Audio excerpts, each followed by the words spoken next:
Call on the Honorable Minister for Education to read the prayers.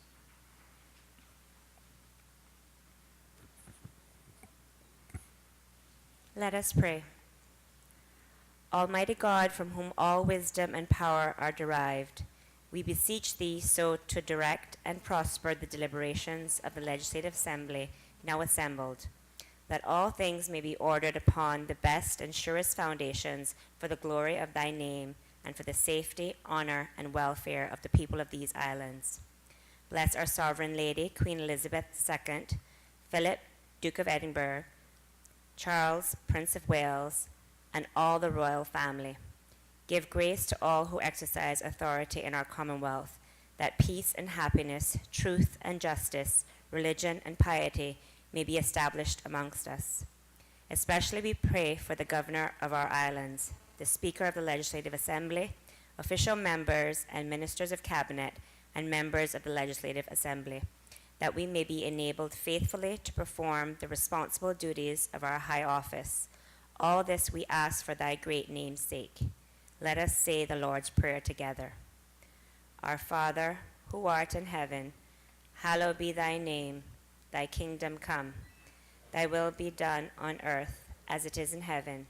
Give us this day our daily bread, and forgive us our trespasses, as we forgive those that trespass against us. Lead us not into temptation, but deliver us from evil. For thine is the kingdom, the power, and the glory, forever and ever. Amen. The Lord bless us and keep us. The Lord make his face shine upon us and be gracious unto us. The Lord lift up the light of his countenance upon us and give us peace, now and always. Amen. Please be seated.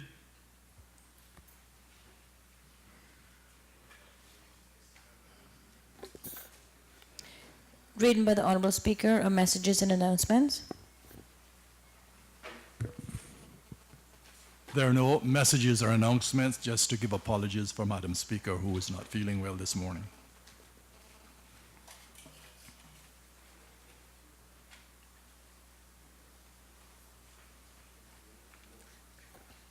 Presentation of papers and reports.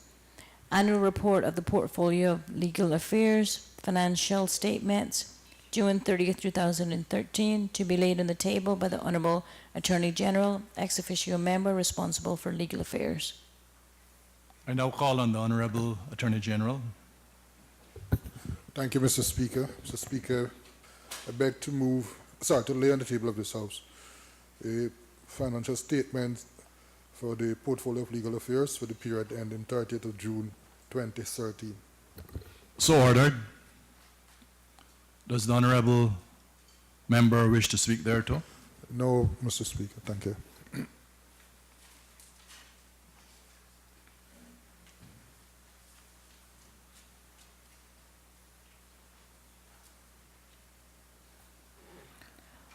Office of the Director of Public Prosecutions, financial statements, June 30th, 2013, to be laid on the table by the Honorable Attorney General, ex officio member responsible for legal affairs. Once again, I call on the Honorable Attorney General. Thank you, Mr. Speaker. Mr. Speaker, I beg leave to lay on the table of this House financial statements for the period ending 30th of June 2013 for the Office of the Director of Public Prosecutions. So ordered.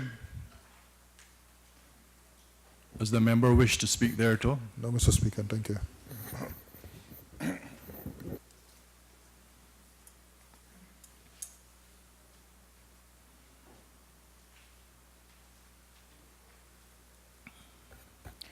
Moody's Credit Analysis of the Cayman Islands, report dated 5th December 2013, to be laid on the table by the Honorable Minister of Finance and Economic Development.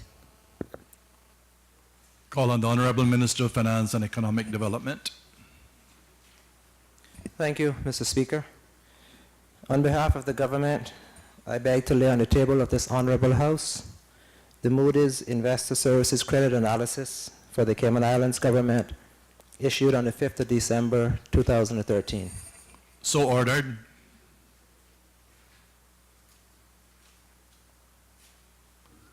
Does the minister wish to speak thereto?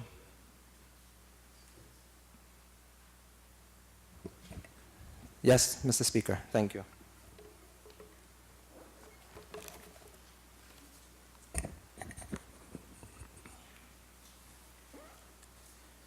Thank you, Mr. Speaker. On behalf of the government,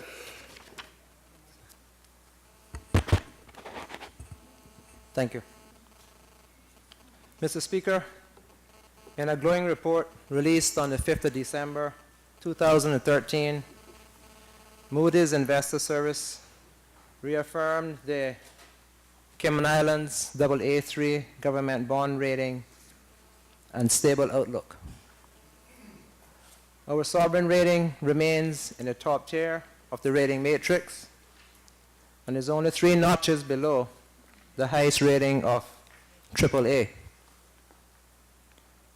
While the government welcomes the publication of this report, as it solidifies Cayman's stability and creditworthiness on a global context, our excellent rating should not encourage us to become complacent. Moody's outlook reflects the evaluation of the economic and financial performance of the Cayman Islands against a number of criteria. Therefore, our positive rating is the result of the following key drivers. Number 1, a comparatively low debt burden. Number 2, a very high per capita income, one of the highest amongst rated sovereigns, which Moody's attributes to prudent macroeconomic management and a well-functioning legal system. And number 3, a strong institutional framework, including a long history of policy consensus on basic macroeconomic policies and institutional oversight from the United Kingdom. Despite the fact that our per capita GDP is a key support for the rating we've received, limited economic diversification and any erosion of public finances could adversely affect our rating in the long term. Mr. Speaker, the core of Moody's sovereign rating methodology continues to focus on an assessment of sovereign credit risk based on the interplay of 4 key factors. Number 1, economic strength. Number 2, institutional strength. Number 3, fiscal strength. And number 4, susceptibility to event risk. I will now briefly explain the significant indicators impacting each factor. Moody's determination of economic strength is reflected in the economy's wealth, size, diversification, and long-term potential. The Cayman Islands' economic strength was rated moderate plus, being the 12th wealthiest rated sovereign in terms of GDP per capita, positively compensated for our limitations as a small 2-pillar economy currently experiencing slow growth. However, the government's diversification efforts towards health tourism, as well as planned public-private initiatives, aim to bring our capital infrastructure up to world-class levels, are likely to boost long-term growth in our economy and eventually advance our ratings. Mr. Speaker, institutional strength reflects a country's governance model, the quality of its institutions, and the predictability of its policies. Moody's ranks the Cayman Islands' institutional strength as very high on its global scale.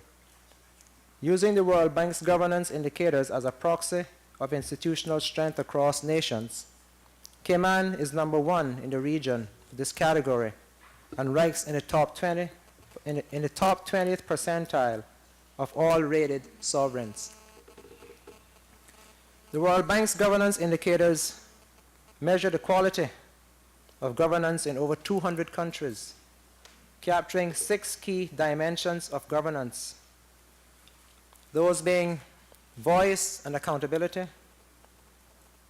political stability and lack of violence, government effectiveness, regulatory quality, rule of law, and control of corruption.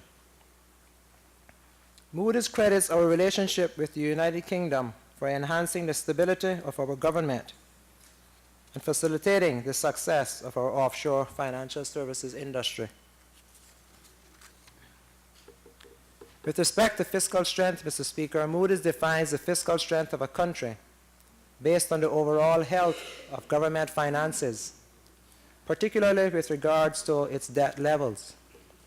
The fiscal strength of the Cayman Islands was rated as high positive. Although the Cayman Islands' debt burden has increased since 2007, Moody's acknowledges that our government debt is still relatively lower than rating peers. More importantly, Mr. Speaker, Moody's highlighted Cayman's recent commitment to improving government's fiscal position, noting that this government's goal of balancing the budget by reducing expenditure and restricting new long-term borrowings will contribute positively to Cayman's debt matrices, while other sovereign countries stare in the opposite direction towards mounting debt. In light of this, Mr. Speaker, I am again reinforcing this government's commitment to reducing our public sector debt over the next 3 financial years and to minimize or eliminate future operating overdrafts. With respect to susceptibility to event risk, the final factor in Moody's risk weighting methodology, Mr. Speaker, is a country's susceptibility to event risk, which evaluates a country's vulnerability to any risk which may severely strain public finances. The Cayman Islands' susceptibility to event risk is very low, as our strong economy and stable politics outweigh any difficulty resulting from hurricanes or the possible loss in competitiveness in our tourism or financial services sectors in the long run.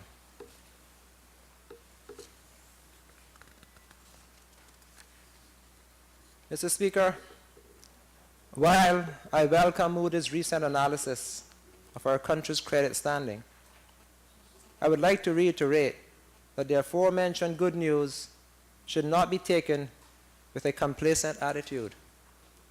Although various factors contribute to Moody's risk weighting matrix, the issue of debt management is one that our government will continue to take most seriously.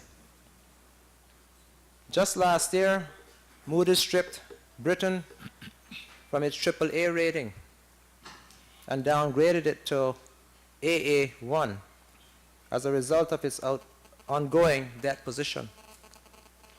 Closer to home, we saw Bermuda also being downgraded in 2013 from AA2 to AA3 and placed with a negative outlook, primarily due to the rise in Bermuda's government's deficits and debt. Moody's expects sovereign credit quality to continue deteriorating in the Caribbean region. Defaults by Belize, Jamaica, and Grenada over 2013 are seen as being part of a broader debt crisis in the Caribbean. The risk of sovereign debt in the Caribbean region is likely to persist since countries are increasingly unable to service their debt. Therefore, Moody's considers the Caribbean's debt difficulties to be a result of a combination of poor fiscal discipline and unproductive investment. Although Cayman is not part of this debt concern, this issue serves as a stark reminder of the ramifications of inadequate fiscal governance. Mr. Speaker, Moody's rates over 120 sovereign nations and has rated our country in the top tier. Moody's report is important for Cayman's continued growth in attracting investment and creating jobs. Therefore, it is imperative that this government remain committed to the objective of consistently improving our economic and financial performance. Cayman's credit outlook reflects Moody's confidence in our country's economic, financial, and institutional strength. Our rating proves that Cayman's general fiscal fundamentals are strong and that government's finances are stable and prudent. Thank you, Mr. Speaker. Thank you, Honourable Minister. That is certainly some positive news for these islands.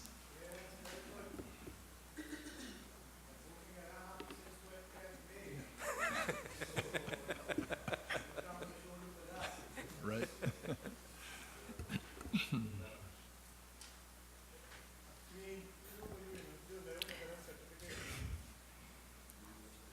2013 Annual Report, Human Rights Commission, to be laid on the table by the Deputy Governor, the Honourable Ex Officio Member responsible for the portfolio of the Civil Service. I call on the Honourable Deputy Governor. Thank you, Mr. Speaker. I beg to lay on the table of this Honourable House the fourth report of the Human Rights Commission. The report covers the period 11th of January 2013 to the 31st of December 2013, in line with the constitutional mandate found in Section 1168 of the Cayman Island Constitution Order 2009. So ordered.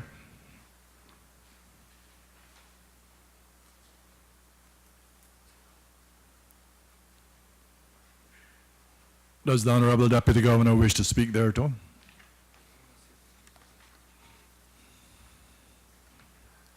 Honourable Governor, Deputy Governor. Yes, Mr. Speaker, thank you. Mr. Speaker, the 2013 report brought with it is the final implementation of the Bill of Rights, Freedoms and Responsibilities. All rights in our Bill of Rights are now enforceable for the first time in our history, and for the first time in our history, the people of the Cayman Islands have unprecedented access to the local courts in which to file alleged complaints of breaches or infringements of human rights. The Commission has continued to work to promote, protect, and preserve the integration of human rights values into everyday life by continuing to monitor human rights in policy, practice, and legislation. They've also developed innovative strategies to build awareness through education, events, and presentations, investigating alleged breaches or infringements of human rights by public officials, and engaging with civil society and the media. Mr. Speaker, in the statement from the chairman, he does highlight a concern which I want to also highlight and address. He says, while the HRC has had a very successful year in its ability to be active, disappointingly, it must highlight its concern regarding the unfortunate trend among various public authorities to not respond to official correspondence issued by the Human Rights Committee. Such instances of non-responsiveness have created delays related to research, investigation, communication, and decision-making, all of which negatively impact the ability of the HRC to effectively respond and provide solutions where applicable to complainants who make allegations of human rights breaches or infringements. Although the Constitution stipulates that public authorities, and there's a quotation, must respond in writing within a reasonable time to the Human Rights Commission, it is seemingly the case that various public authorities are either unaware of the duty or blatantly disregard it. In either case, the HRC continues to use those, the HRC continues to urge those in senior positions within the public service to set the example for developing a human rights compliant organizational culture across the Cayman Island government by demonstrating a cooperative spirit with the HRC for the benefit of protecting the public's fundamental rights. Mr. Speaker, that is, in my opinion, a serious complaint. It's something that has been brought to my attention, and I want to ensure this Honorable House and the public that we have done everything in the civil service now to ensure that that complaint is not voiced again. I should also say that one of the agencies that did not respond to the the commission in a timely manner was my office, and I have to take responsibility for that. Although the matter has now been resolved, I do accept that we did not respond in a timely manner. But I do want to assure, like I said, all members of this House and the public that we have, in the civil service, we have addressed this matter, and it will not be a complaint again. Mr. Speaker, I want to encourage members of the House and the public to read the report. It's available online on the Human Rights Commission website. And I think we all owe a debt of gratitude to the outgoing chairman, Mr. Richard Coles, and outgoing members, Ms. Sarah Collins and Bishop Nicholas Sykes, for having served on the commission for the past 4 years. I am grateful, and I'm sure all members here are grateful for their dedication and commitment to improving these Cayman Islands. Thank you, Mr. Speaker. Thank you, Mr. Deputy Governor. It's good to hear you leading by example.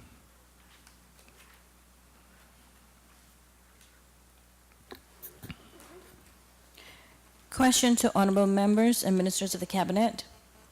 The honorable leader of the opposition, the first elected member for West Bay, to ask the honorable minister responsible for planning, land, agriculture, housing, and infrastructure. Question. Honorable Leader of the Opposition, first elected member for West Bay. Thank you, Mr. Speaker. Mr. Speaker, can the Honorable Minister say if the government, the ministry, or the minister had any involvement or knowledge of the sale of Esso to Seoul Petroleum? Honorable Minister responsible for planning, lands, agriculture, housing, and infrastructure.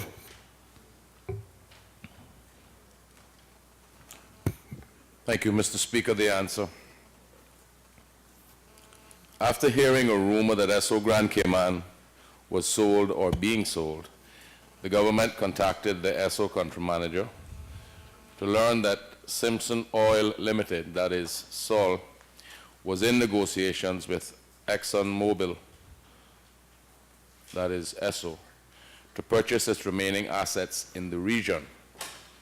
A subsequent announcement by Esso on the 28th of June 2013 stated that Esso's management had signed a sale purchase agreement in the UK with Sol Investment Limited, based out of Barbados, for the sale of its business.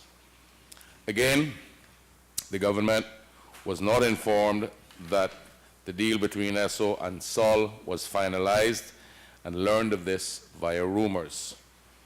Through the government's own investigation, it learned that in the deal completed in January 2014, Sol had acquired the assets of Grand Cayman along with Bahamas, Barbados, Bermuda, and the Dominican Republic.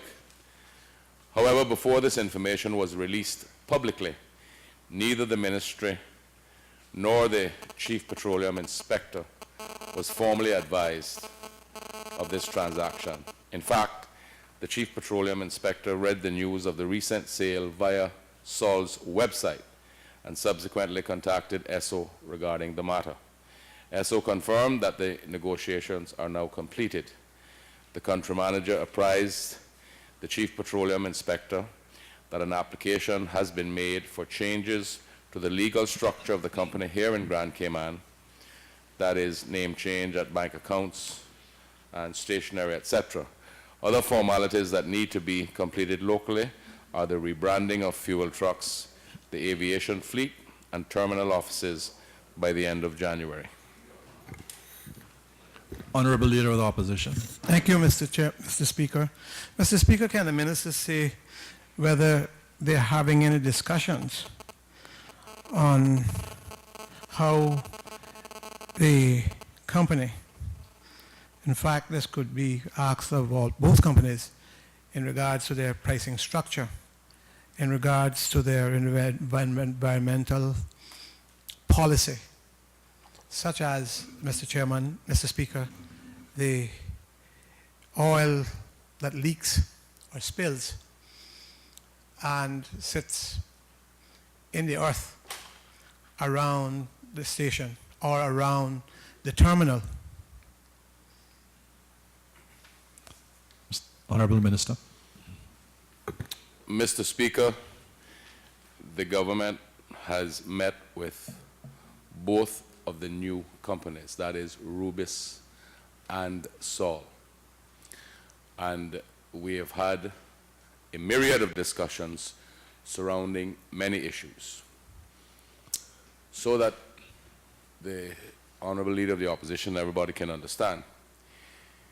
Because both local company control licenses for both of the bulk distributors have very similar terms in those licenses, when we learned of the latest sale, because the other one had gone through already with Rubis, when we learned of this one progressing, we understood very clearly that it was not going to be easy to expect any change of the terms of the LCCL that ESSO has, because it would put one company at a disadvantage to the other that is in the immediate. So it was not something that could be dealt with by looking to try to deal with one company rather than the other. But in our negotiations and utilizing the offices of the CPI, that is the Chief Petroleum Inspector, we have been doing regular checks, and recommendations have been made to both parties with regards to safety features that the Honorable Leader of the Opposition was questioning with regards to fuel spills, etc. And both companies are taking instruction, so to speak, and making remedial action. Now, in regards to his question about speaking to both companies about their pricing structure, we have spoken to them. We understand that it is not a simple situation to solve, but the government has taken a policy position that competition is perhaps in the very short term the best effort in order to be able to regularize prices to the point where the public benefits more. The government is presently looking earnestly to allow that competition to exist. We are not in a position to disclose any specific details because there are none to disclose at present. But I am comfortable, and Premier is not uncomfortable with me saying that we are actively seeking for that to be the case. Honorable Leader of the Opposition. Thank you, Mr. Speaker. I thank the Minister for that information. When he says competition, does he mean competition between stations or petrol stations? Are you talking about competition between companies, the two companies? Because right now it is competition, or should be competition, because two companies. But you're talking about allowing. Well, that's what I want to find out. Honorable Minister. Mr. Speaker, just to be very clear, and I heard another question across, just so that it is understood very clear, and I will answer the Leader of the Opposition's question. When it comes to the LCCL, the LCCLs, by law, you can't simply, while they exist, you can't simply change conditions. You have to negotiate and or impose other conditions upon renewal or when a new one is being sought. But with regards to competition that the Leader of the Opposition is asking about, we know that both bulk distributors now compete. And I'm not talking about the stations. The stations will naturally compete amongst themselves, and by them having to display their prices of the various types of fuel, people now know before they go and ask for fuel what the prices are. So that has helped. But the competition that we speak to means another party being involved to compete besides the two bulk distributors that are here now. Because let us not forget that while there is the retail side of it, a huge portion of fuel is consumed that is diesel via Caribbean utilities. And both, at some points in time, both of those bulk distributors are who supply Caribbean utilities with diesel fuel. And so, perhaps, without saying much more, the competition might well begin at the point where CUC gets its supply. We have now reached the hour of 11 a.m. Is there a motion to suspend standing orders 23, 7, and 8? Honorable Leader. Mr. Speaker, I move the suspension of the applicable standing orders in order that question time can continue beyond the hour of 11. The question is that standing order 23, 7, and 8 be suspended to allow question time to continue beyond 11 a.m. All those in favor, please say aye. Aye. Aye. Those against, no. The ayes have it. Standing order 23, 7, and 8 are accordingly suspended. Honorable Leader of the Opposition. Thank you, Mr. Speaker.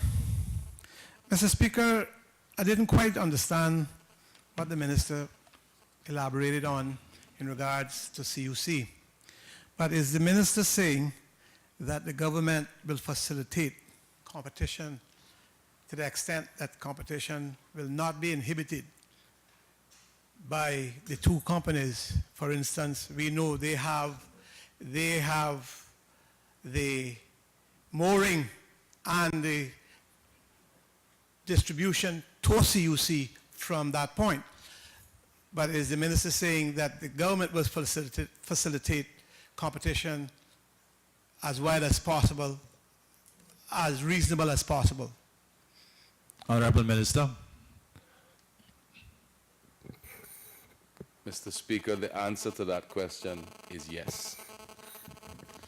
Mr. Speaker, Honorable Leader of the Opposition. that was sort of part B to the question. Part A is, what was he saying in regards to CUC and competition, in regards to how competition will flow? I didn't quite get it. Honorable Minister. Thank you. Mr. Speaker, not for a minute trying to curtail, but I prefaced all that I was saying that the government at this point in time was not at liberty to disclose much detail because there is not much detail to disclose. So once we understand that now, I will answer the Leader of the Opposition's questions, or question. If I understand him correctly, he is asking whether the government will facilitate within reasonable terms competition which would allow for CUC to purchase their diesel fuel cheaper, if possible, from another source.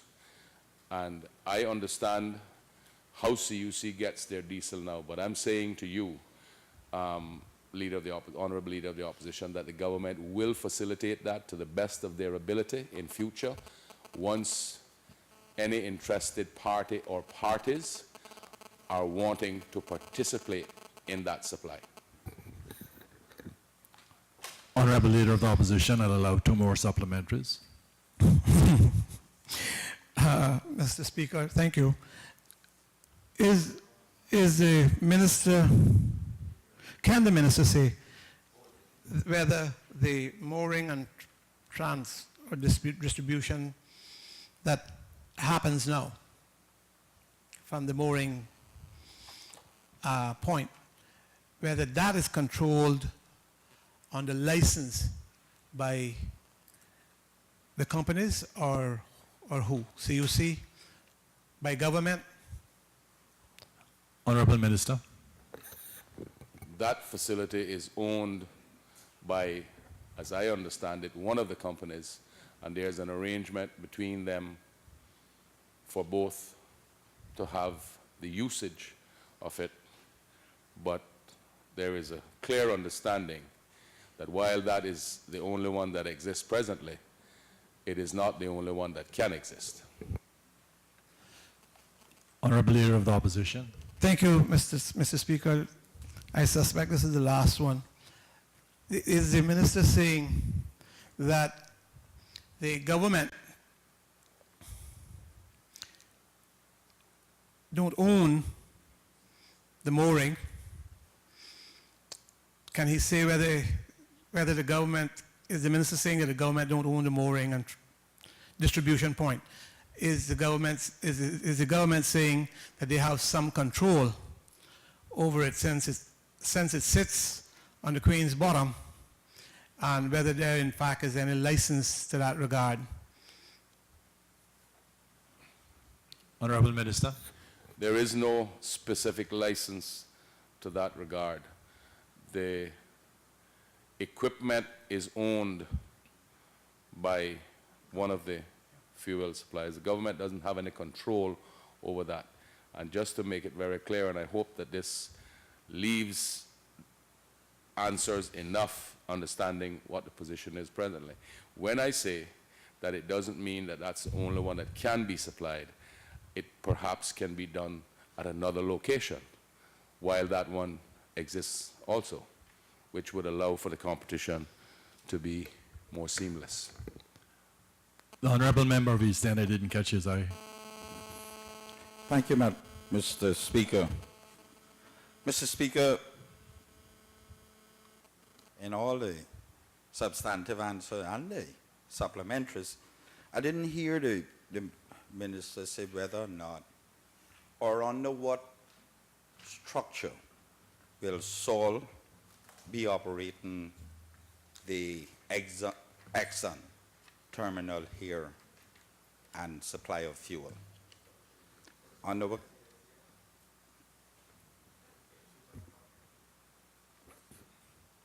what structure, i.e., what kind of operational business structure in accordance with the laws of this country? Honorable Minister. Mr. Speaker, as I understand it, the same terms and conditions of the LCCL which ESSO had are being bought by Sol, which means Sol will continue to operate under the same terms and conditions of the license that exists. Honorable Member from East End. Thank you, Mr. Speaker. Mr. Speaker, has the government considered whether or not Sol should independently have a LCCL, or are we going to, like the minister says, allow them to operate under Exxon LCCL? And how will that work?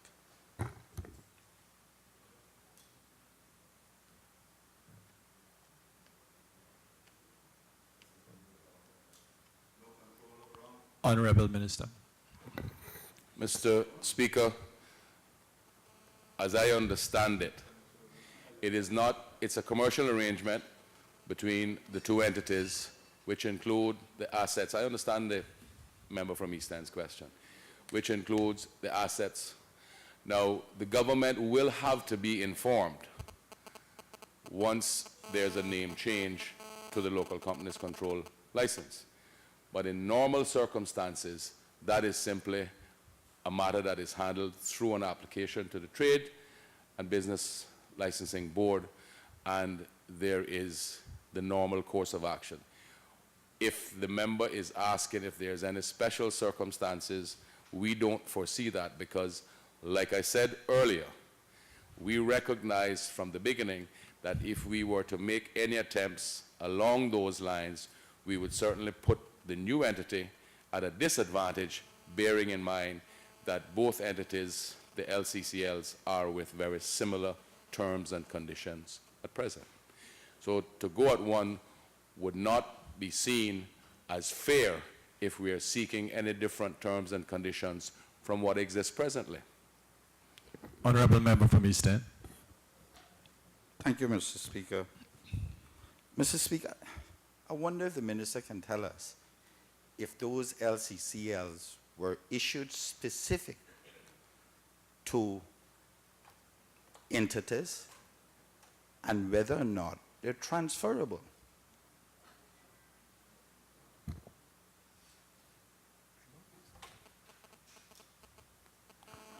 Honorable Minister.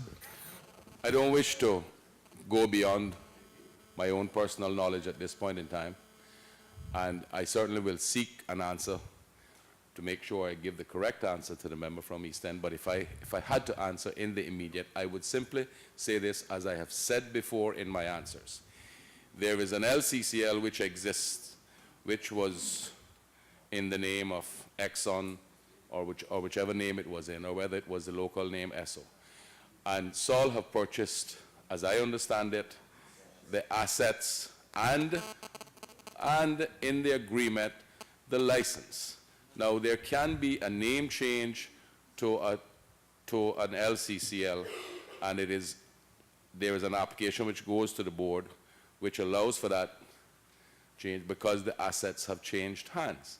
Now, I'm trying to grasp what's so difficult about that, but I don't see a difficulty. It's just like a company being bought by another company.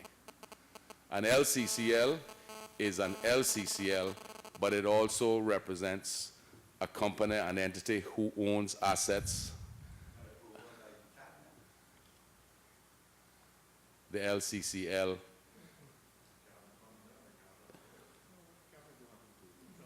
that goes through the Trade and Business Licensing Board. It's not a new LCCL, it's a name change. But before us getting into this is not going to solve the problem. I will determine that and certainly let the member from East End know, because I don't want to say something that is not a total fact. And I am not 100% sure of what the arrangement calls for and what has to happen by way of completing the transaction. One last supplementary.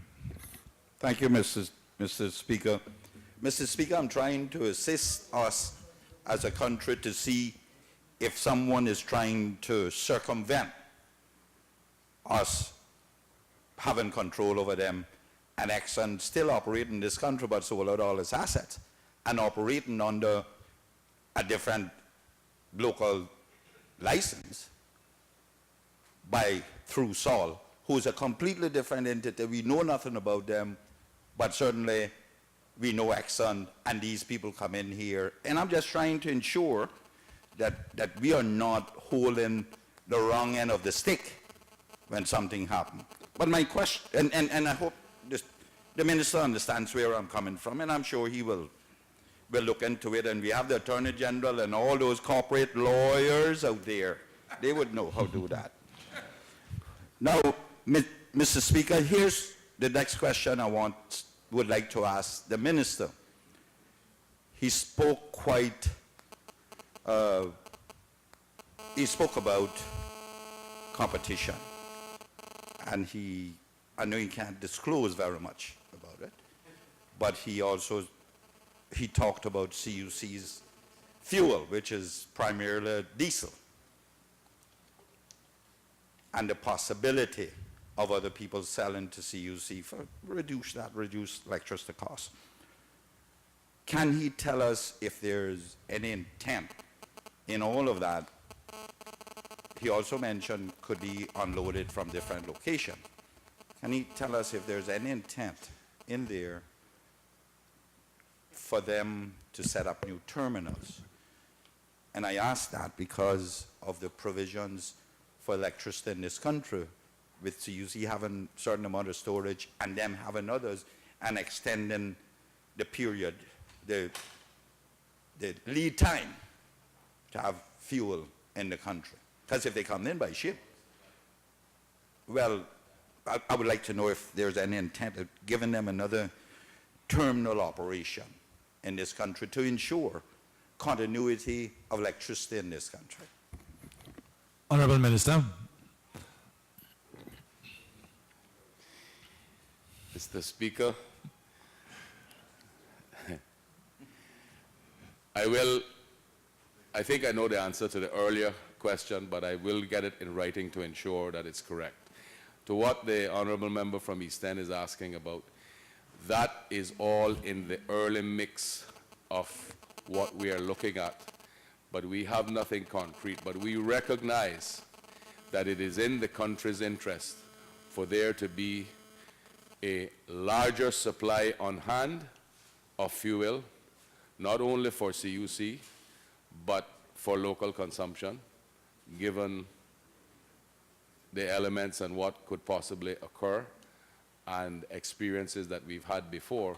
So all of that is being considered.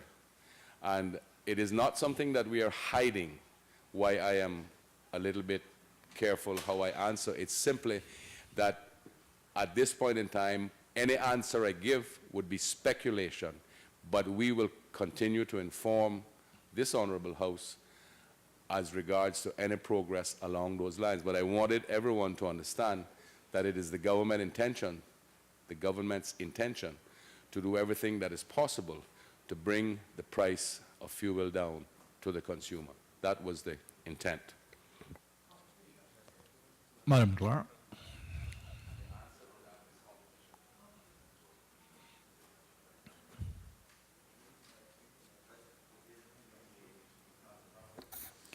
Statements by honorable members and ministers of the cabinet. I have no notice of statements. Government business, bills, first readings. The Police Amendment Bill 2014. The bill has been deemed to have been read a first time and is set down for second reading.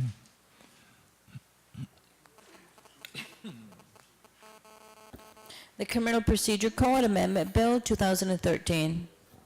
The bill has been deemed to have been read a first time and is set down for second reading. The Standards in Public Life Bill 2013. The bill has been deemed to have been read a first time and is set down for second reading. Second readings. The Police Amendment Bill 2014. I now call on the Honorable Attorney General. Thank you. Thank you, Mr. Speaker. Mr. Speaker, I beg to move for the second reading of a bill entitled A Bill for a Law to amend the Police Law 2010, Law 36 of 2010, to make the procedure following on the detention of persons in Section 65 consistent with Section 5.5 of the Cayman Islands Constitution, and to provide for incidental and connected purposes. The bill has been duly moved. Does the mover wish to speak thereto? Yes, Mr. Speaker, thank you. Mr. Speaker, the trigger for this bill is a ruling last year by the Grand Court in a case called Canute Narayan, in which he challenged the compatibility of Section 65 of the Police Law with Section 5, some people call it Article 5 of the Bill of Rights provision in our 2009 Constitution, which deals with the issue of right to personal liberty. The issue under consideration in that case was generally for what period of time may a person who is arrested be held in custody before being brought before the court in circumstances where the Constitution states that a person so detained must be brought promptly before a court. Mr. Speaker, the police law, current law 2010, provides that generally where there are reasonable grounds, for believing that the detention without charge is necessary to, among other things, complete the investigation, the arresting officer may detain a person for an initial period of up to 72 hours. Thereafter, Mr. Speaker, a chief inspector or above may authorize a further period of detention for 24 hours. However, if a further period of detention is required, the law provides that a order from the magistrate's court is required. The person ought to be so ordered to be detained by a magistrate. And that can be for a period not exceeding 72 hours. And of course, in the event of there are some other exceptional circumstances, for a further period of 24 hours. The law also provides, Mr. Speaker, that in Section 65, that the application to the magistrate shall be heard in chambers. If after all of these periods of remand, the person is not charged, the law requires that the person shall be released. But of course, he may be rearrested if new information justifying further arrest comes to light since his release. Okay, thanks. Mr. Speaker, in the case of Mr. Narayan, he was detained first for 72 hours and then for a further period of 24 hours on the authorization of a senior police officer. Thereafter, a magistrate's court order was obtained to detain him for a further 72 hours. The problem with this court order is that it was obtained ex parte, meaning that the person was not actually taken before the court. This, however, seems to have arisen, Mr. Speaker, because of a possible misunderstanding, well, clear misunderstanding of Section 65(6) of the police law, which states that the application to the court shall be heard in chambers. Apparently, this has been misunderstood to mean that it can be done ex parte. In chambers simply mean that it is done in chambers, but not in the glare of the public. The opposite to that is in open court. But it doesn't mean that it must be done ex parte. But obviously that practice has developed over a period of time where it was construed and applied as an ex parte application. And so, in the end, Mr. Narayan was held in custody for some 6 days and 5.5 hours. Mr. Speaker, the period of detention, of course, is no fault of the RCIP. They were simply following the existing provisions in the law. So, in the end, the court ruled that the detention period before the person was taken before the court was inconsistent or is inconsistent with the requirement in the Constitution. In other words, the court had no problem with the initial period of detention, which was 72 hours. What the court frowned upon and ruled as unacceptable and inconsistent with the Bill of Rights was a second period of detention for 24 hours on the authorization of a chief inspector of police. The court says that second 24-hour period should have been done by a court. And so, in dealing with the matter, Mr. Speaker, the Grand Court that is, adopted the following approach. It considered a number of questions. One was the applicant's detention unlawful? It's a question the court posed. Second was the court asked itself whether Section 65 of the police law or any material part of it is in conflict with the Bill of Rights provision in the Constitution. And the court also asked itself whether if Section 65 of the police law is unlawful, can that provision be read and given effect in a way that makes it compatible with the Bill of Rights, or whether a declaration of incompatibility had to be made. So after careful consideration of all the circumstances, the court ruled that any application to the magistrate's court for further detention must be, first of all, made in the person's presence. In other words, the person who is in detention must be taken to the court and be physically present when the application is being made. And therefore, any application, as in case of Mr. Ryan, that was made on ex parte, was unlawful. The court, in this instance, in my view, basically clarifies the position, because it was always meant that it would be in the presence of the defendant. As I said, it says in chambers, the law didn't say ex parte, but it was being dealt with in an ex parte fashion. The court also ruled, Mr. Speaker, that a first appearance before the court by a detained person some 4 days after his arrest is not considered as having been made promptly, as required by Section 5.5 of the Bill of Rights provision of the Constitution. And therefore, Section 654 of the police law, which allows us this further detention of 24 hours on the authorization of a chief inspector or above, after an initial period of 72 hours, that section of the police law was incompatible with the Bill of Rights.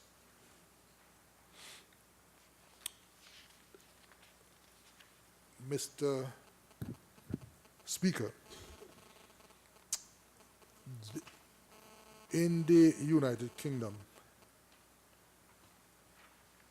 as in the Cayman Islands, a court can make a declaration of incompatibility as it relates to legislation, primary legislation. However, the court does not have the power to strike down the legislation. The court does not have the power to amend the legislation. It simply makes a declaration of incompatibility. And it is up to the legislature to make the necessary amendment to the law, which, as a matter of course, is expected to happen for the purpose of good administration as well as ensuring that the law is obeyed and followed. In the UK, ministers have what is a power to make what is called remedial orders, which would act as a sort of interim amendment to the law until Parliament can meet to amend or approve an amendment. Our Constitution doesn't have any such provision, so there's no ability for an interim order, and it therefore falls on the Legislative Assembly to amend the law to address the incompatibility that has been declared by the court.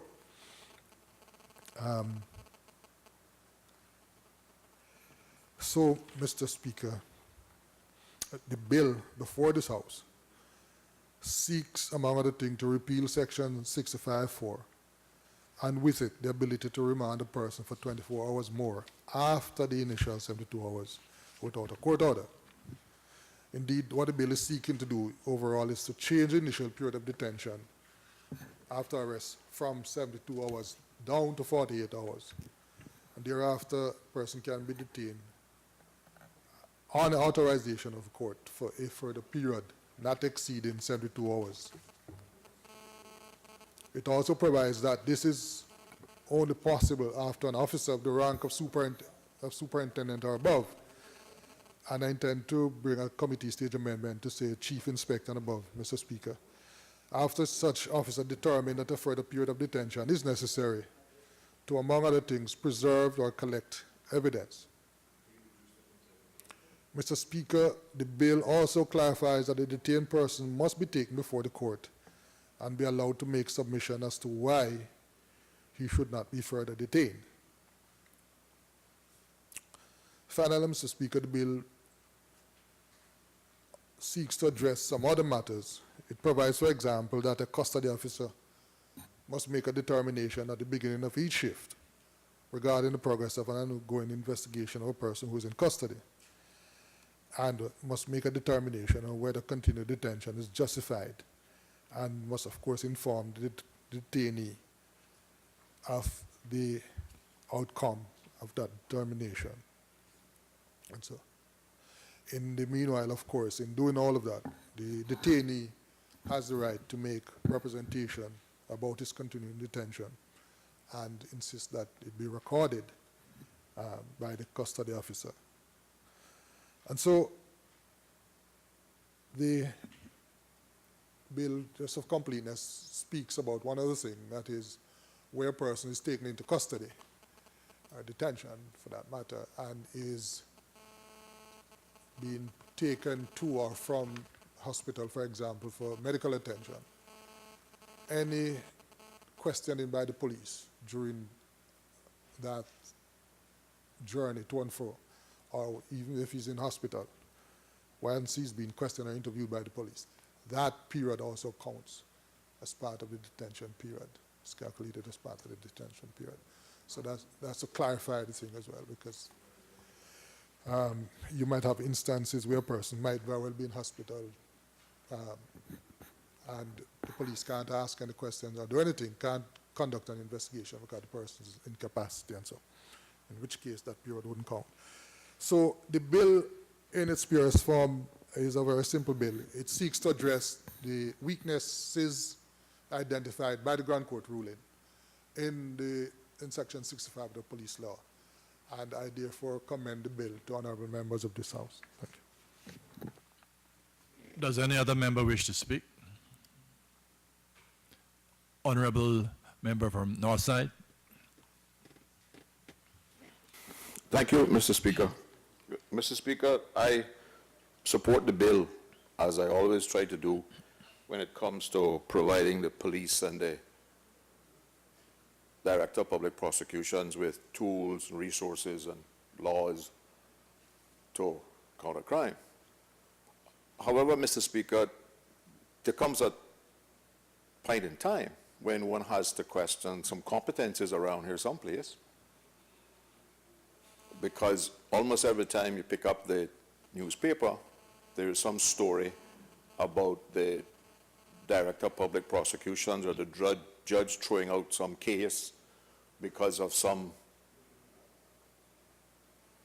act or lack thereof by the police investigating officer, the person preparing the file to present to the court, and crime continues to increase. This Parliament, certainly for the last 4 years that I've been here, have amended every law that I can think about in order to, we all hoped, or certainly I did, would have made the police more effective in combating crime.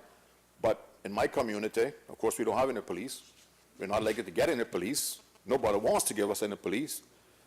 So we don't have any chance. And Mr. Speaker, sometimes it borders on, and I'm trying to be careful here in choosing my words, but on the ridiculous. I have tried to assist the police by writing letters as a representative from the community to express the concern of the community of the repeated burglaries and break-ins by the same people. And you get people who have several cases, have been convicted on several times for burglary, and we get some new magistrate, and somehow between them and the person who presenting the file or something, the person winds up with community service. And certainly, Mr. Speaker, that cannot be seen as a deterrent to crime. And we need to at least have the belief in our own convictions that what we're doing here is helping. And all that the Honorable Attorney General has said this morning about the court decision gives me no comfort in the competence of the people doing this stuff, because certainly they should have known what the Bill of Rights and what the Constitution says. And we shouldn't have to amend the law now to protect them from this kind of ruling. And I don't know how it's going to work, but I'm a little bit concerned about reducing the period from 72 hours to 48 hours on the weekend. Are the courts going to meet on the weekend to continue the detention for somebody who was arrested 6 o'clock Friday evening?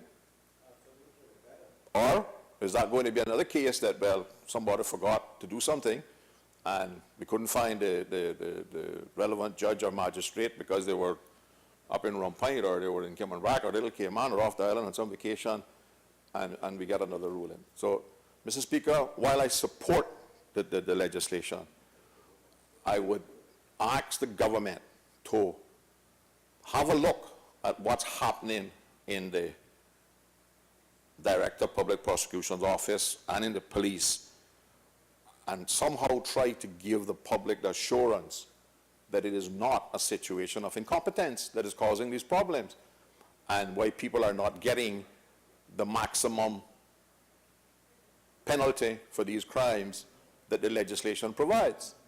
So, Mr. Speaker, while I can support the bill, I have some serious concerns that almost every time we meet, we're amending some police law or penal code law or something else to help the police, and my community has no police, and the criminals are running wild. So, thank you, Mr. Speaker. Does any other member wish to speak? Honorable member from East End. Thank you, Mr. Speaker. I could not afford to let this one pass. I forgot that I won't prosecute Archer, and he come down and commit perjury. We will answer me on that one. Mr. Speaker, I could take a different approach than my good friend from Northside. Mr. Speaker, with the amount of abilities that we have in this country, and the amount of abilities, with the exception of myself, that we have in this parliament and in the judiciary and in the chambers of the Attorney General and in the drafts department, we missed it all. How do we do that?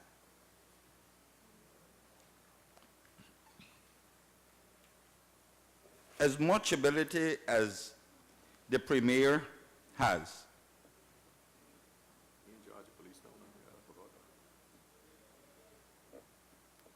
the Cayman Islands Constitution Order 2009, made on the 10th day of June 2009, please take note of the year, laid before Parliament, that is England, 17th day of June 2009,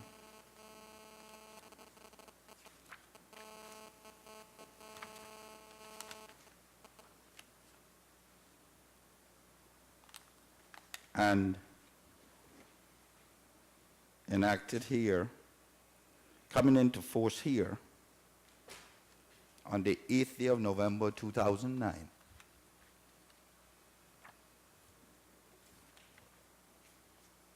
And we are here today amending a law called a bill for a law to amend the police law 2010. Watch the years. That the court has found to be incompatible with the rights of the people of this country. True, Mr. Speaker, the Constitution says that the courts cannot strike down anything that Parliament makes, but it can make recommendations like it just did. It can rule that it's incompatible with the rights of the people of this country. And all this ability we have in this country, the Constitution was enacted, came in force in November 2009, and by 2010, we make laws that are incompatible with the Constitution.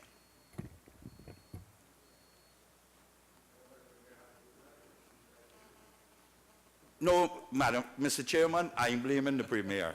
This one time I can't put no blame on his shoulders. I just merely saying that really when we did the Constitution, he was the one who was on behalf of the government heading it up, as you well know, Mr. Speaker.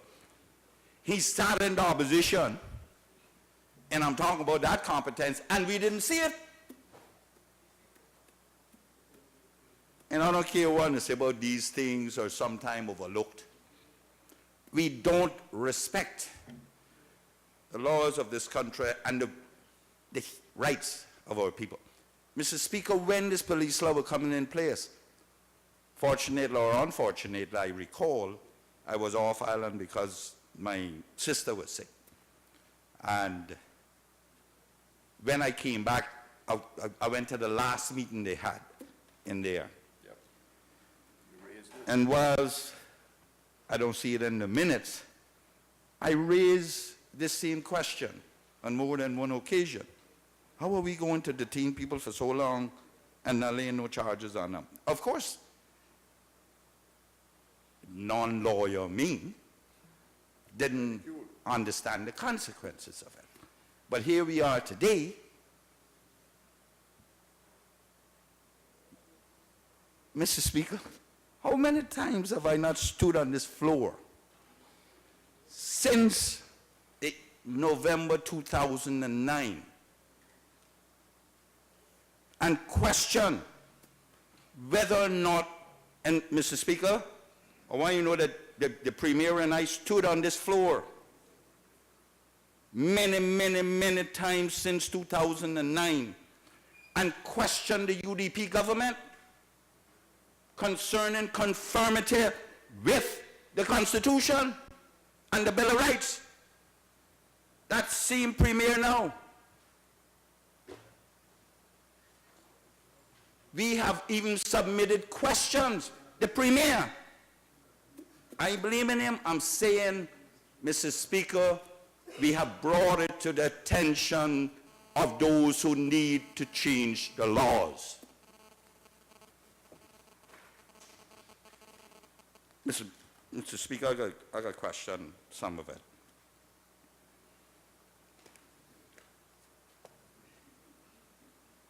Under existing laws in the new Constitution,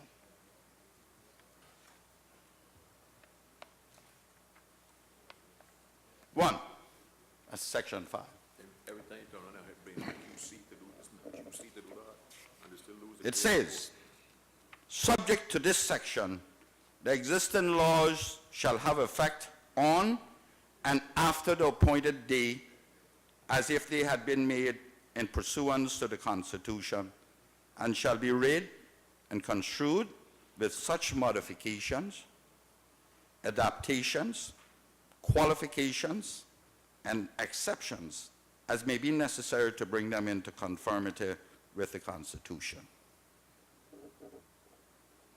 The legislature may, by law, make such amendments to any existing law as appear to it to be necessary or expedient for bringing that law into conformity with the Constitution, or otherwise for giving effect to the Constitution, and any existing laws shall have effect accordingly from such day, not being earlier than the appointed day, as may be specified in the law made by the legislature. Somebody need to tell me what that means. You will? Thank God you will, because you've not been doing it.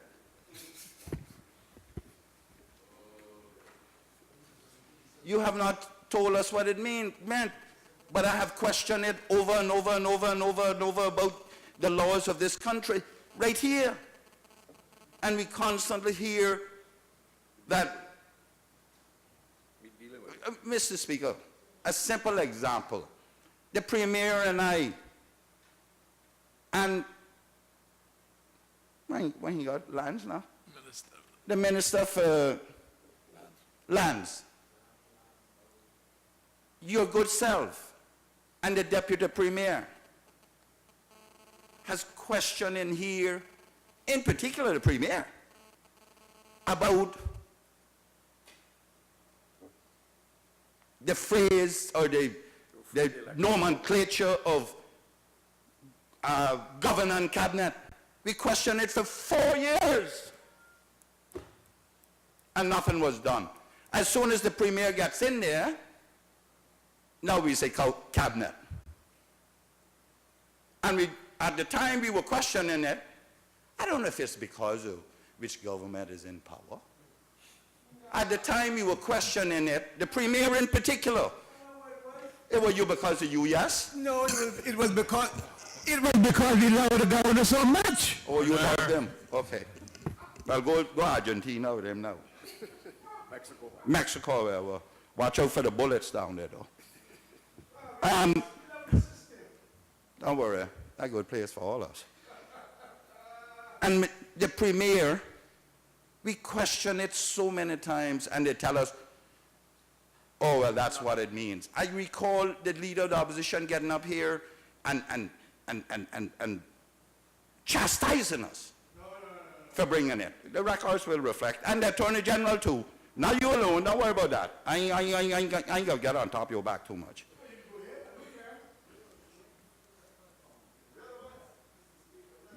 You can holler relevance as much as you want, but relevance, I know you couldn't behave yourself for long, you know. Mr. Speaker, and the Premier gets in there and he changes it.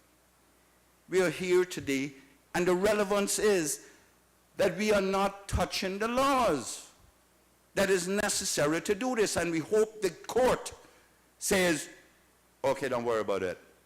We gotta read it as if it was changed. We are 5 years on with a new constitution, and no one has done anything about it. Or somebody needs to show me what they did, because I didn't see anything come here to change them. There are consequential changes to all of our laws, and when we question it, we get slapped on the wrist and tell us sit down. You're not lawyers. Sit down. Nobody tell And here we are making laws after the fact that is incompatible with the Bill of Rights. Or as it is ruled by the court can be wrong too. But at least they're the ones that got rule on it. And then, Mr. Speaker, you hear about them ruling on it?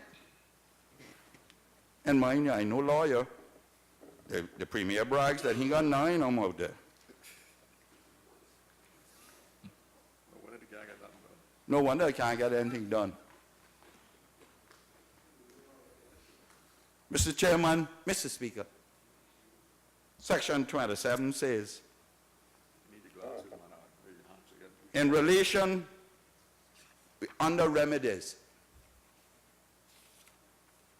in relation to any decision or act of a public officer which the court finds is or would be unlawful, it may grant such relief or remedy or make such order within its powers as it considered just and appropriate. I wonder how this conforms with what just happened now. Is it only if you beat somebody over the head? Or if you... But a decision has been made. Who's to blame for that officer making that decision? It's us. It's us. And it's us who must ensure that the laws conform with the Constitution. And we still put it in place after the fact.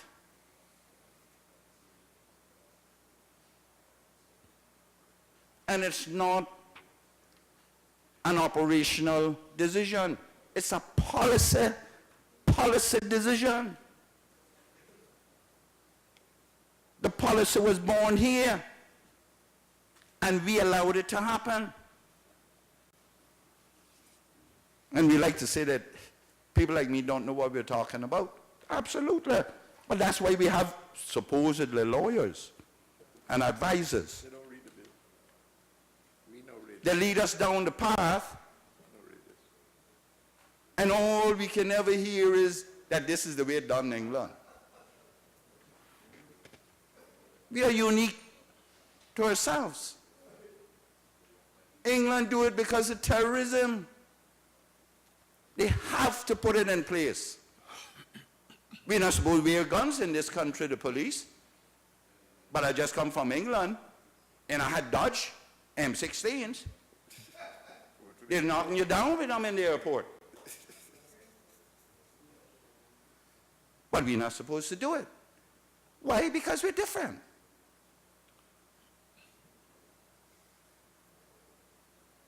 You see that duck out there about relevance?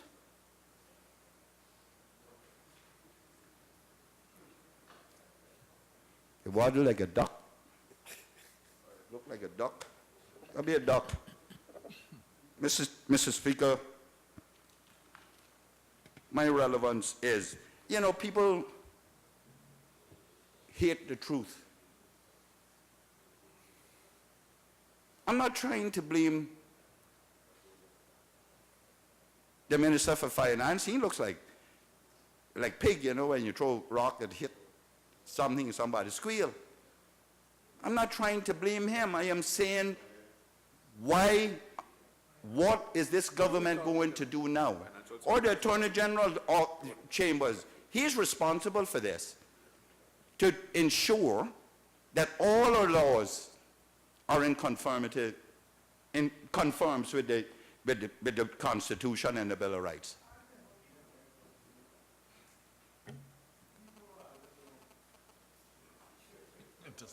Mr. Speaker, I know the Attorney General will respond, and I hope he answers some of these questions, because it's necessary for us to ensure that we don't have the courts or people having to go to challenge these things. Now, one of the things in this amendment is, Mr. Speaker, that the custody officer needs to make the suspect know and log what he has informed him. Stick with competence in law. Now, Mr. Speaker, I recall this Parliament, Finance Committee, giving the police money for video evidence, taking evidence by video so that it can protect the police and it can protect the perpetrator, the accused as well. The accused. Are we going to employ that here? Will that be employed to ensure, you see, you're not listening, you better listen because you got to respond. If you don't respond, you got to take the licks for it. They don't pay us no money, no that. They don't pay us no mind. That's the problem here, no respect. They on their Blackberries, they're doing this, they're doing that. That's unfair. What you doing unfair?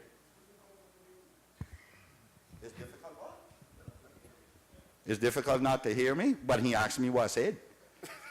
We need to invest in a pair of hearing aids then. Mr. Speaker, what I'm asking the Attorney General to respond to is, now that we have this situation where everybody knows that if your rights are encroached by the police, you may very well get off by appealing to the court. We have given the police force monies to take evidence through video by recording, physically recording evidence taken. Will that be employed? Because the first thing the accused is going to say is that they didn't tell me or they didn't inform me of it. It is important because once we touch one of these things, it escalates. And this is all operational. You cannot afford to have the custody officer not dotting the I's and crossing the T's, because we're going to be here again amending this law. Competence. It's all about operational policies and procedures and how they need to go about it to prevent this. And Mr. Speaker, I heard the Attorney General talk about if someone is in the hospital, all that time will be counted. The provisions are here. I want to know if this means that we will get the magistrates out on weekends to go to the police, to go to the hospital. I hope so.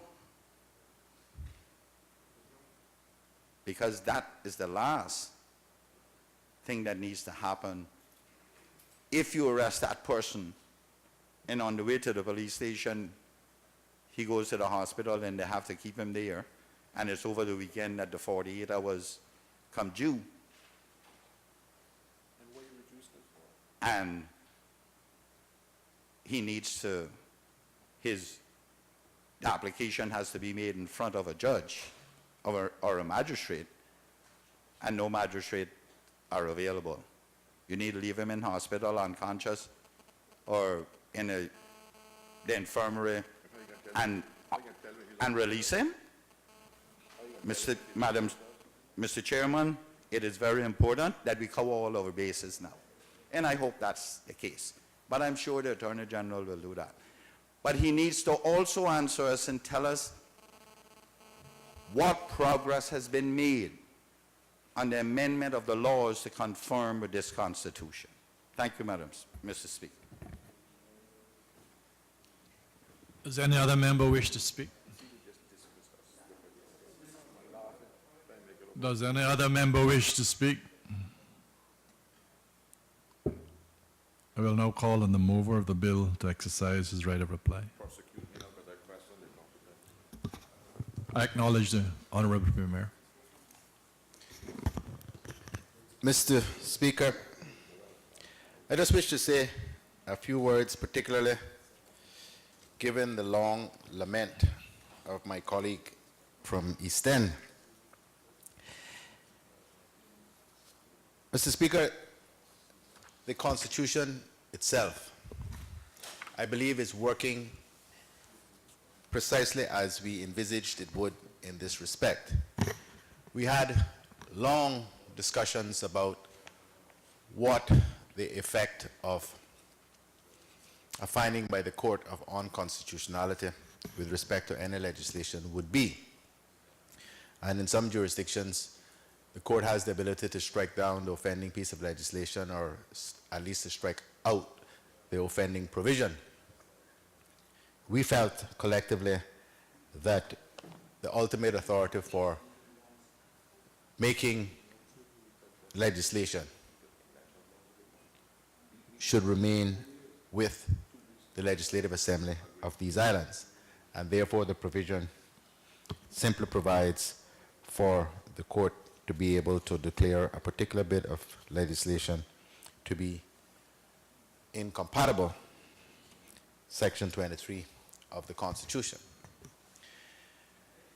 In all countries that have a system of laws and a constitution, challenges to the constitutionality of legislation is very common. It's common in the United Kingdom that doesn't have a written constitution. It's even more common in places like the United States where there is one. So I wish I could offer the member for East End some comfort in saying that going through our legislation with a fine-tooth comb and trying to determine what parts of it are compliant with the Constitution and not, and having completed that exercise, that would resolve forever any of these issues. The reality is, as long as the United States Constitution has been around, there are still challenges to the constitutionality of laws. So I don't think it is fair, really, to blame the Attorney General or the Solicitor General or the legal drafts people for not having made every piece of legislation compliant with the Constitution. And as I pointed out, when the particular law in question was actually passed in 2010, I was sitting on the same side with the member for East End. We all sat here and debated the legislation. And ultimately the bill that was passed was a bill passed by the whole House, though proposed by the government. I think we have to acknowledge that we have now a written constitution with a Bill of Rights. With a Bill of Rights. And the Bill of Rights affords anyone who is unhappy or who contends that their rights, in this case the right to liberty, is being infringed upon or impinged upon, gives them the right to challenge it. And in this case, the challenge was upheld. The challenge was upheld, and a declaration of incompatibility has been made by the court. It is now the duty of this legislature to take the necessary steps, which is the process that the Constitution envisages, and that is what we're doing. So I don't think that it really is fair to complain bitterly about legislation not being compliant, and we ought to have known. I suspect that as long as the Constitution exists, from time to time, there are going to be these sorts of challenges made in the court, and there will be, on occasion, findings of incompatibility. And the House, comprised of of whoever happens to be around at that time will find itself in this situation where they have to take necessary steps to bring the legislation into accord with what the court has declared ought to be the constitutional position with respect to this matter.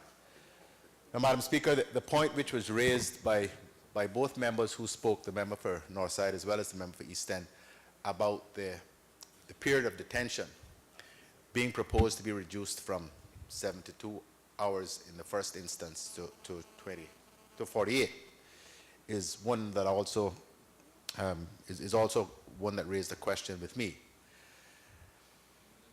The reason why it is now proposed to come down from 72 to 48 hours with respect to detention in the first instance without a court order is because the period for similar circumstances in most other countries is actually 24 hours. In the UK, it certainly is 24 hours. So even going as high as 48 hours is perhaps pushing the envelope somewhat. But the advice that we have is that this is adequate, and but just. The concerns about whether or not we will have a duty prosecutor and a duty magistrate on duty are well-founded concerns, and those issues are being addressed from an administrative standpoint, because we do not want people to be able to complain that their constitutional rights have been breached because they've been kept beyond their allowable time. So Madam Speaker, Mr. Speaker, sorry, sir. So, Mr. Speaker, I think that all members of this House and perhaps the wider public have to come to an appreciation that things are not as they once were, and that Cayman, as a first world country, has got to have a system for the administration of justice which accords with international standards, and that includes the detention, how we manage arrests and detention of prisoners. We already know that we have some major challenges with respect to long-term detention. We have major problems with respect to what we are able to offer in our prison. This government understands, accepts those challenges, and are working as fast as we can to address them. The short-term detention center is just about ready. We know that for years and years and years, the cells at Georgetown Police Station and the one at West Bay Police Station have been condemned. We've been forced to use them. It's simply not permissible, it's simply not allowable for us to continue with the use of those kinds of facilities. And we do understand that if we do not address them, we will have increasing challenges on the basis of treatment under the Bill of Rights. What we are doing here today in the House, Mr. Speaker, is an acknowledgement by all of us that we have to bring our systems, plural, into compliance with generally acceptable international standards. And that's what this bill at its core is seeking to do. Thank you, Mr. Speaker. Does any other member wish to speak? Honorable Leader of the Opposition. Mr. Speaker,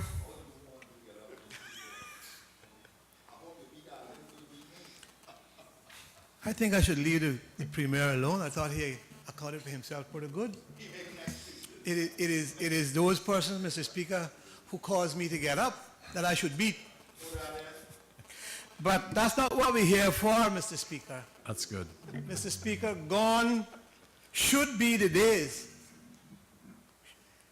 when one gets up and makes all kinds of noise and accusations of people not doing their jobs without being able to account themselves fully except to blame.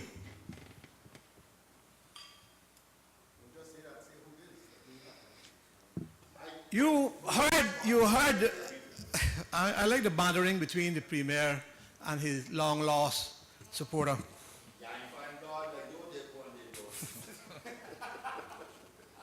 At least he found God. Mr. Speaker, you heard the Premier just said, not all, you heard the Premier say that not all laws will be entirely compliant with the Constitution for various reasons.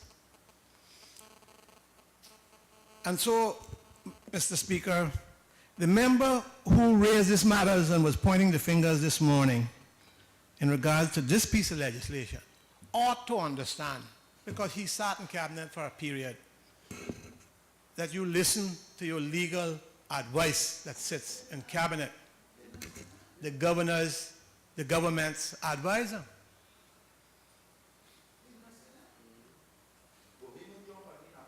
So, Mr. Speaker, when we get advice, and I have reason to doubt it, well, I would check it with somebody else. I am not going to stand here to point any fingers. This, as far as I'm concerned, this is not a great issue. Why should it be? Unless someone gets up and deliberately tries to make it an issue. It is no issue. It is no issue. What counts with me, Mr. Speaker, is not that we say governor and cabinet. So what if we said that? What counts with me is the almighty power that was given to the governor by this Constitution, by the way, which I did not support. That is what concerns me. Not that we say on the paper, governor and cabinet. No. In this day and age, we should be concerned about the kind of power that the Constitution gives the governor. That we as elected members now got to come and report to him, but he don't report to nobody. That's what we should be concerned about. Don't yell at me.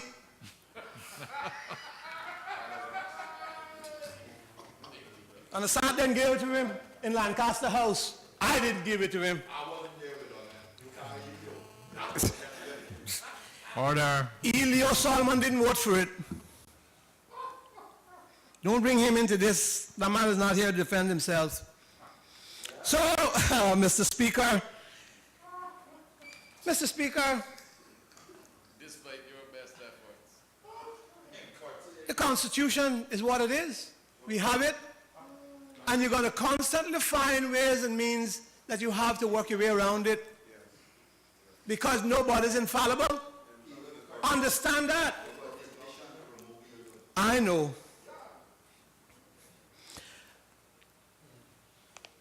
We can talk in peace now. Nobody is infallible. And I think when it comes, because I'm no lawyer, and the people did not elect McKeever Bush because I was a lawyer, because I said I knew laws. They didn't elect me for that. They elect me to try to do some good for them. I follow the advice of the legal people. So, Mr. Speaker, it's unfortunate that I had to rise, but I would not sit down any longer and get fingers pointed at, because really the truth is, it is time that it stopped. It's true. It is time that that stopped. And my good friend from East End ought to understand that there are many situations that this member, because I am not 9 years old, I turned 59 last week, Monday. 59.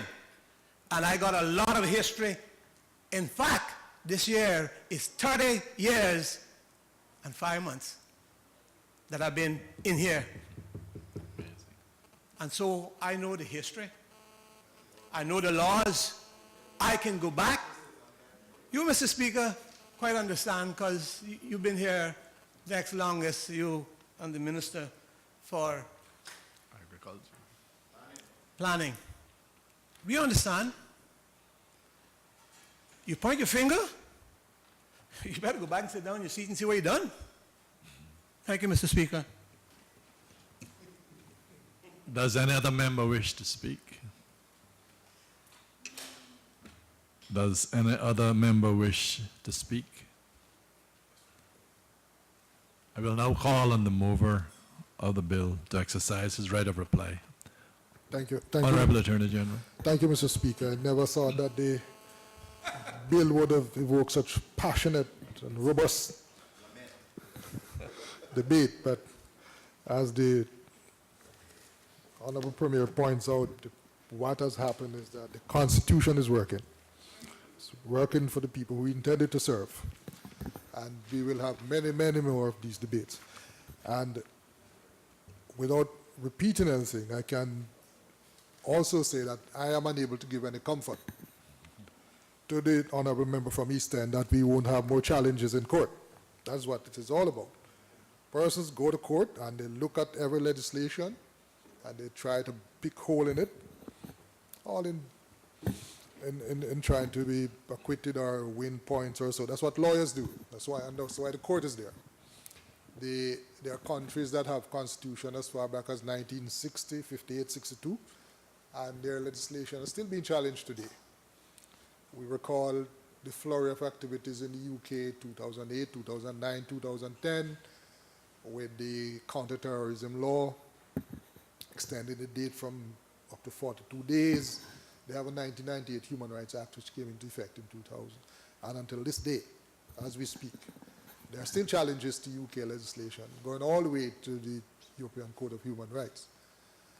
And in this particular case, I can say to the member that although the Constitution says that a person who is arrested, detained, and is not charged must be brought before a court promptly,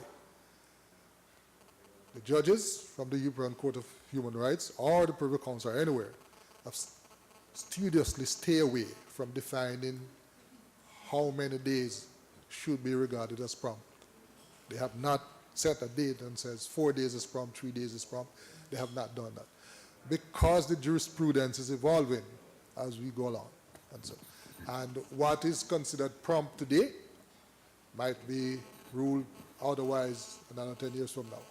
Or what might be considered a delay today, court another 5, 6, 10 years, and says, listen, 25, 30 days is reasonable in the circumstances. So the jurisprudence is evolving, and we will always learn, and there's no need for panic.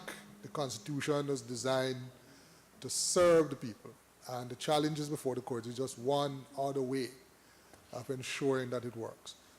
The challenges are not confined to matters of liberty. They're confined to matters of environment, confined to other matters. And so the system is working, and we should all encourage the sort of healthy democracy. And so, Mr. Speaker, the members asked whether the issue of the video link evidence, whether there are going to be challenges to that as well.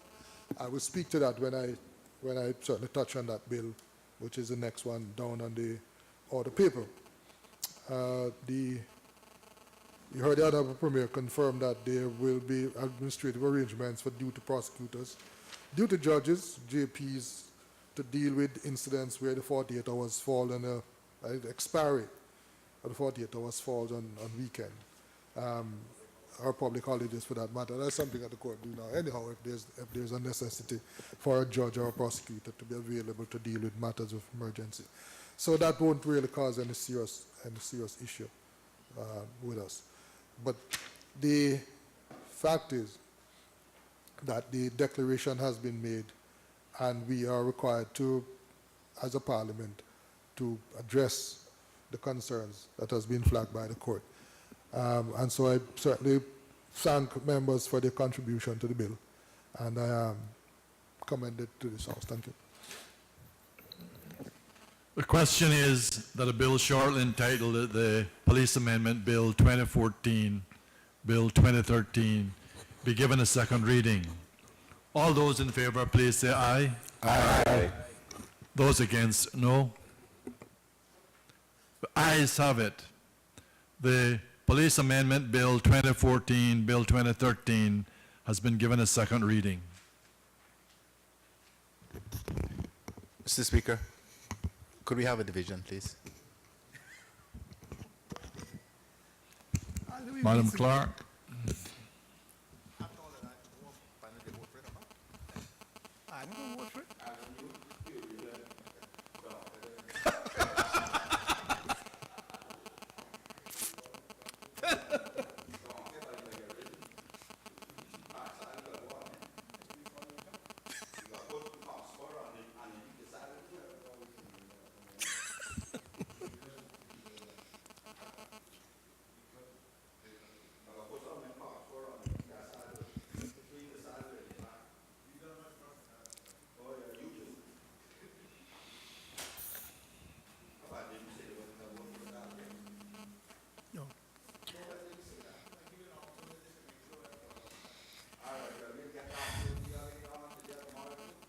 Honorable Alden McLaughlin.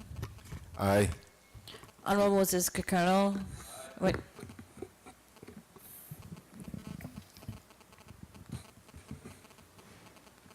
Honorable Kurt Tibbetts.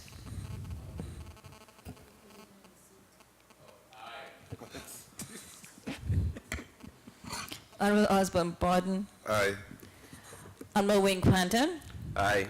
Honorable Marco Archer. Aye. Honorable Tara Rivers. Aye.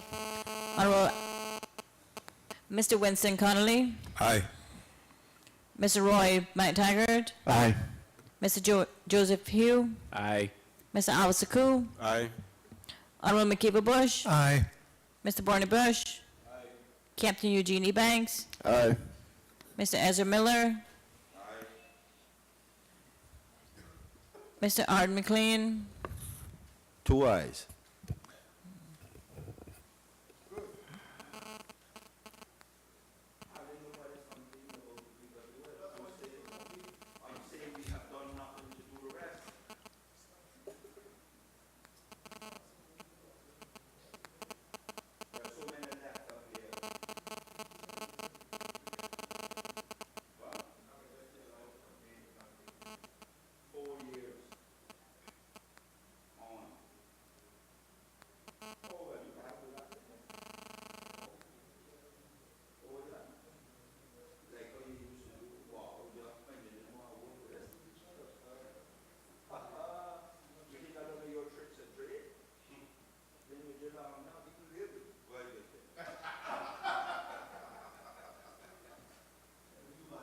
The results of the division was 14 ayes, 2 absentees, no noes.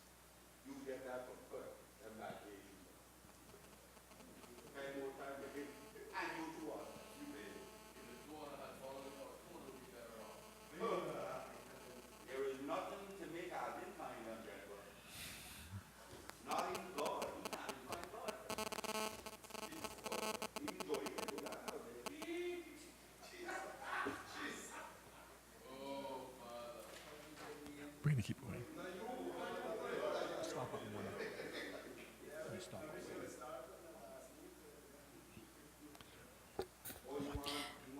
The Criminal Procedure Amendment, Criminal Procedure Code Amendment Bill 2013.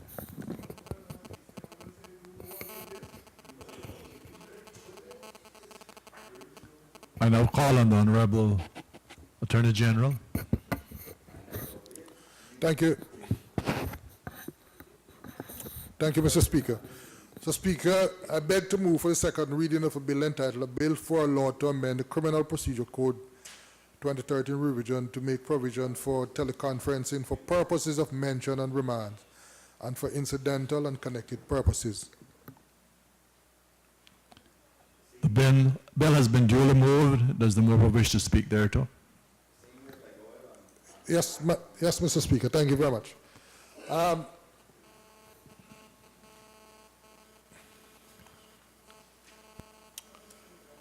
Mr. Speaker, by way of background, the Criminal Procedure Code, Section 60, recognizes the right of a person charged with a criminal offense to be present for all proceedings relating to that offense. However, the law also gives the court powers to order that a person may appear before the court by way of video link. The Judicial Department and others have observed that as presently worded, this section of the law, the Criminal Procedure Code, is not wide enough to meet the intended purpose. And it has been accepted that the law actually requires the court to make a case-by-case analysis of every single case before it can make an order about whether or not the video link can be used.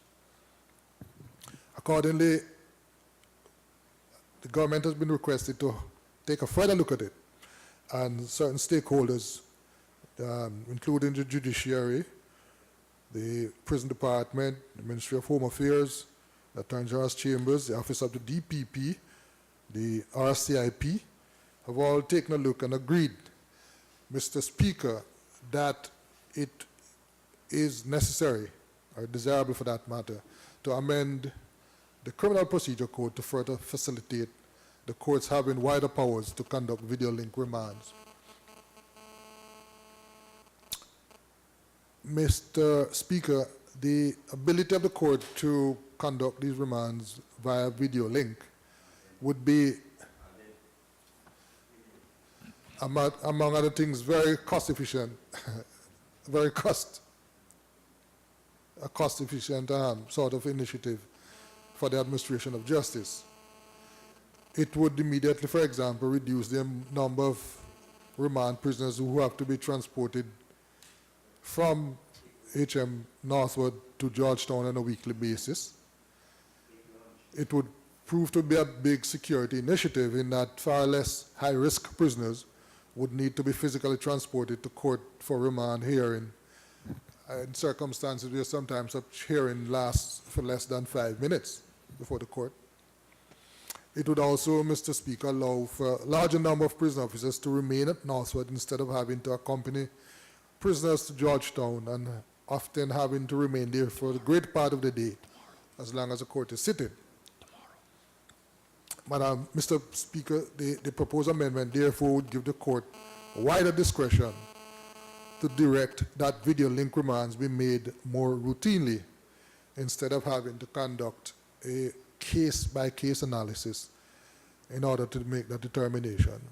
Of course, Mr. Speaker, the court still retains the jurisdiction to require the physical presence of the accused person where the court considers it necessary, including where there's a request by the accused and the court considers that in the interest of justice it's necessary to do so. And just for comparative purposes, Mr.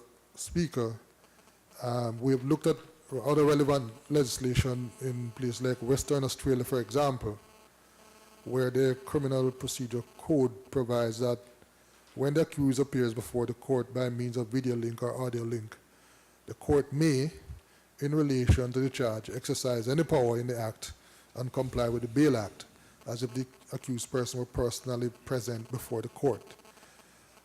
Mr. Speaker, we find not dissimilar provisions in, say, Ontario, Canada. And so the bill, Mr. Speaker, in section, provide in a new section 60A of the CPC, which reads,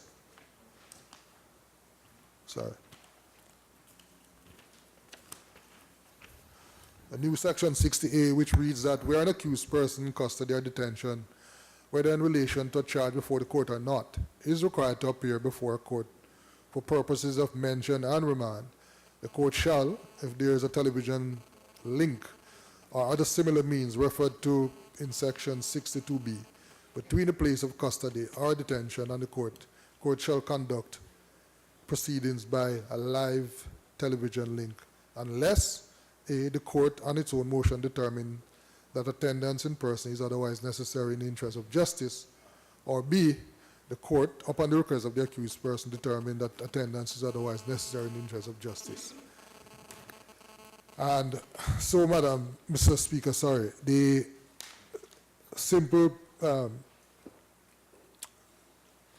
proposal is that the court be given wider discretion to conduct video link remand and mention, instead of having to truck large number of detainees to Grand Cayman, to Georgetown on a daily basis, for court to say in sometime less than 5 minutes, please come back to court next week, or come back to court in another 2 weeks, and so on.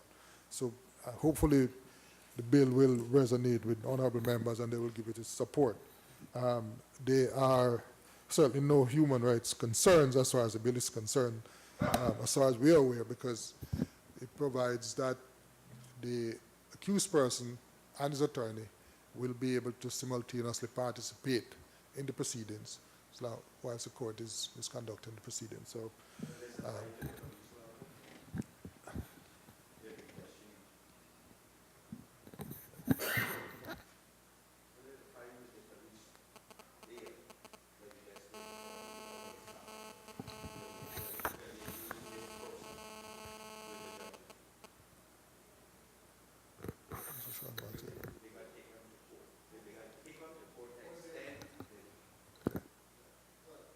certainly it applies to persons on remand who needs to be remanded by the court. This is, whilst not exactly the same thing, is not mutually exclusive to what is being proposed here in this piece of bill, and so. But the whole purpose of all of this is to improve efficiency and to save costs in the administration of justice, without in any way doing violence to anybody's civil liberty, and so. So I certainly commend the bill. As I said, we can't predict just about every outcome. We have had the European Convention on Human Rights since after World War II, and there are still countries that are being found to be not in compliance with that convention, because it's an evolving process. And as thinking changed, circumstances change, all sorts of things change. The court takes a different view. And so what is compatible today might not be compatible next week, or what might be compatible next week might not be compatible 10 years from now. And so we just have to try and do the best we can to remain contemporary. Thank you. I commend the bill to honorable members. Does any other member wish to speak? Does any other member wish to speak? I now call on the honorable mover to exercise his right of reply. Yeah, thank you, Mr. Speaker. Just to add that, in the context of the video link evidence, there is facility for the attorney and his client to also have private conferences and so on whilst the court is in session. So we have tried to put in all the necessary safeguards in place to preserve civil liberties, and I certainly do thank members of the House for their support. Thank you. The question is that a bill shortly entitled the Criminal Procedure Code Amendment Bill 2013 be given a second reading. All those in favor, please say aye. Aye. Those against, no. The ayes have it. The Criminal Procedure Code Amendment Bill 2013 has been given a second reading. I now call on the Honorable Premier. Honorable Premier. Thank you, Mr. Speaker. Mr. Speaker, I should advise members of the House that Madam Speaker, Mrs. Juliana Connolly, is ill with bronchitis, and so she is not here today. And to also advise members that the Honorable Deputy Speaker and a number of the other Bordentown members have a funeral service which they have to participate in this afternoon. And so we will be without a speaker. And so I'm going to move the adjournment of the House until 10. 10 o'clock. I'm going to move the adjournment of the House until 10 o'clock tomorrow morning. The government intends to proceed with the rest of the government business, which is the Standards in Public Life Bill and a number of government motions tomorrow.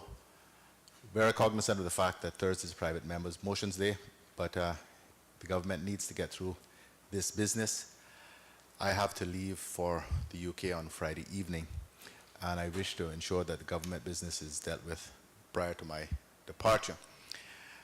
And so if there is business still outstanding on Friday, i.e. the private members' motions, we will simply adjourn the House until I am able to return, and we will deal with those then. So, Mr. Speaker, I move the adjournment of this Honourable House until 10 o'clock tomorrow morning. Honorable Leader of the Opposition. Mr. Speaker, I quite understand that the numbers will be down, but I also understand that other people will be away as well that would want to participate between now and Friday, and we should have sufficient numbers unless everybody is going to the funeral. If that is so, somebody else can sit in the chair.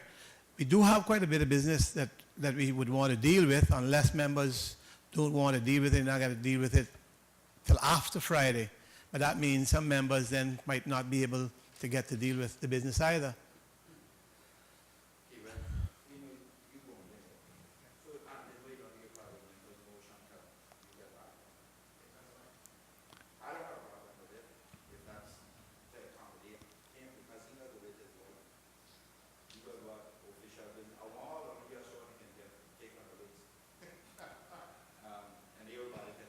The question is that this Honourable House do stand adjourned until 10 a.m.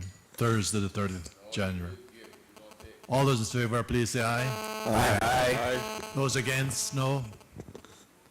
The ayes have it. This Honourable House now do stand adjourned until tomorrow morning at 10 a.m.